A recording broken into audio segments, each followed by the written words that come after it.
We can open several workbooks at the same time and then arrange the windows on screen. With the Arrange 1, Arrange 2, and Arrange 3 files open, click the Window menu. Choose Arrange and click OK. By resizing and moving, we can arrange the windows into an organization that suits our needs. We'll place Arrange 2 at the top with both the others under it, and stretch Arrange 2 to fill the top part of the window. When we place the mouse on the edge of the window, the mouse becomes a two-headed arrow. Use this to size the windows.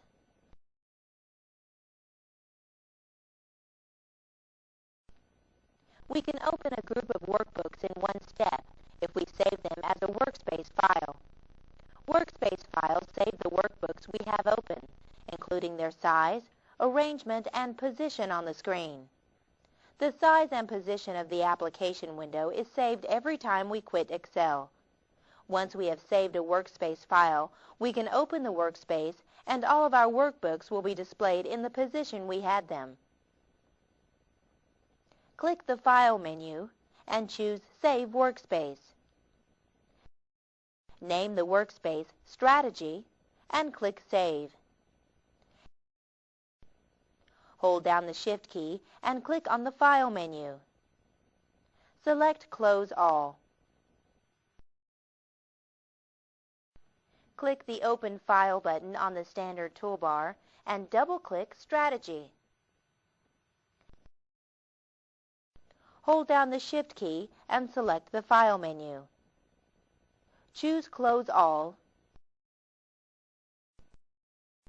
Copying between worksheets is as easy as copying within a worksheet. The ViaList 1 and ViaList 2 files are now open.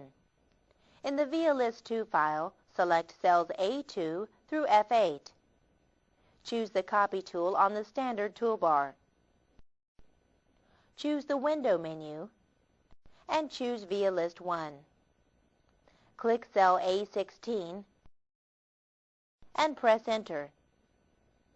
Click the Undo button on the standard toolbar.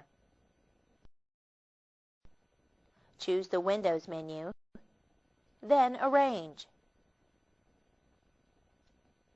Select Horizontal in the dialog box and click on OK. In the ViaList 2 file, select and copy cells A2 through F8. Click the ViaList 1 file to activate it. Then select cell A5. Choose the Insert menu, then Copied Cells. In the dialog box, select Shift Cells Down. Then click on OK. Maximize the ViaList 1 file with the Maximize button in the upper right. Notice the copied cells don't overwrite the existing cells. Hold down the Shift key and choose the File menu. Choose Close All and click Yes at the dialog box to save the changes. In this chapter, we arrange multiple windows on screen, save the files as Workspace, and copy between windows.